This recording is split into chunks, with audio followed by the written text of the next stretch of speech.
Kailash, through the mystic eye, is a virtual journey with Sadhguru through the mystical terrain of Nepal and Tibet. This week, Sadhguru explores how the whole land of Nepal was structured and established as a tantric and spiritual body.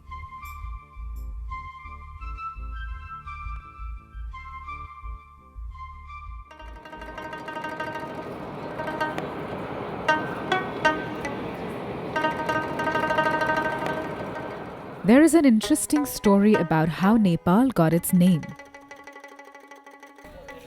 There was, according to legend, a Hindu sage named Ne, who lived in the Kathmandu valley thousands of years ago in the prehistoric era. Pal means protection. As the area was under the protection by sage Ne, it became known as Nepal. The kings of different dynasties have ruled the region since then. Nepal used to be the only constitutionally declared Hindu nation on the planet till 2008, when it was declared a federal democratic republic and a secular state. The country's rugged terrain is made up of peaks and valleys. The world's 10 tallest mountains, including Mount Everest, the highest point on the planet, are all a part of Nepal. Over 240 peaks tower at over 20,000 feet above sea level, and the plains are fertile and humid, making them suitable for agriculture.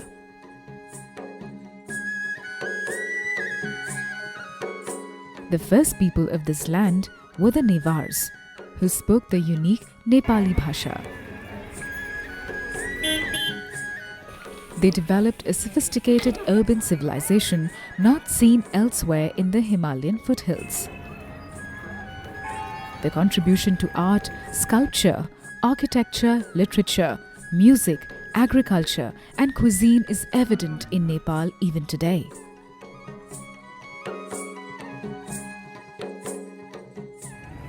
However, mass migration into Nepal has resulted in the Nevars making up just 5% of the population in their own homeland, and their rich language and culture is rapidly becoming extinct. In Nepal today, 81% of the population is Hindu. But they follow a complex combination of Vajrayana Buddhism and Tantric Hinduism, also referred to as Buddha Marg and Shiv Marg.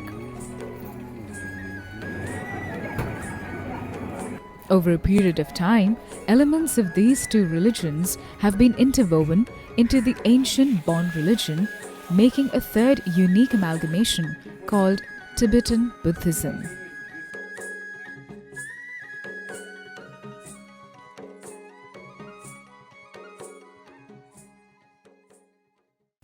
Large parts of India was like this at one time, that the whole geography of the place was created like a living body. They established, like how in the human body the energy centers are, like this they established these bodies. Many kings sponsored these great adventures of turning their whole kingdom into a spiritual body. Nepal is one place where it is much more alive than what you would find in India, simply because the whole culture supported it. Even now, for 98% of the population in Nepal, going to the temple and seeking their mukti is still the highest thing in their mind, which is largely lost in India, yes? Mukti is not the highest thing. Going to America is the highest thing.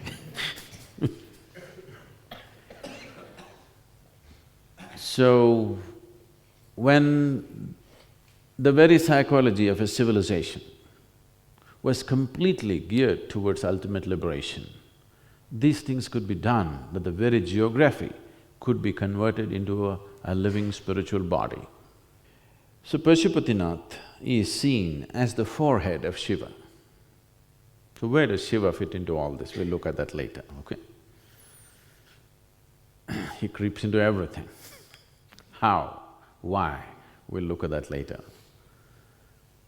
Pashupatinath is seen as the forehead of Shiva, and his body flows, one body to the south another body to the west.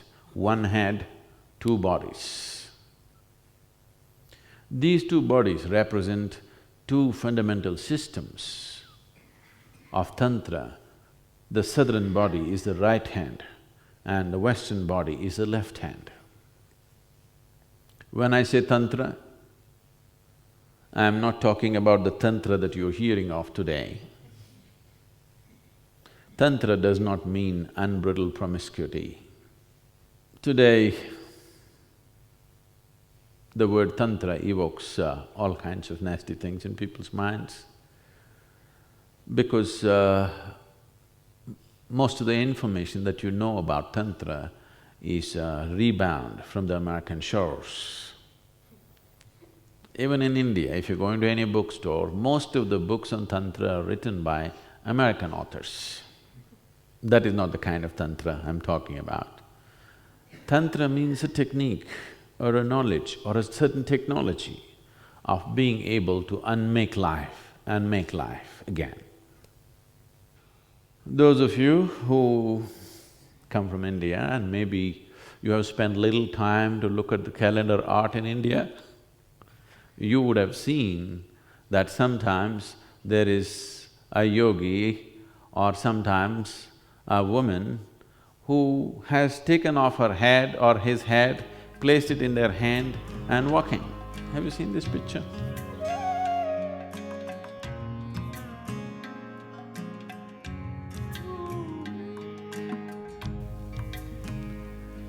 So this basic tantric imagery is to tell you that this is about the mechanics of life, understanding this machine so perfectly that you can completely dismantle it and put it back.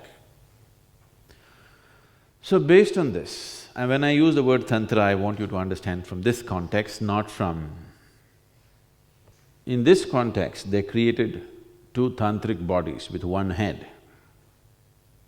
The forehead is here in Pashupatinath.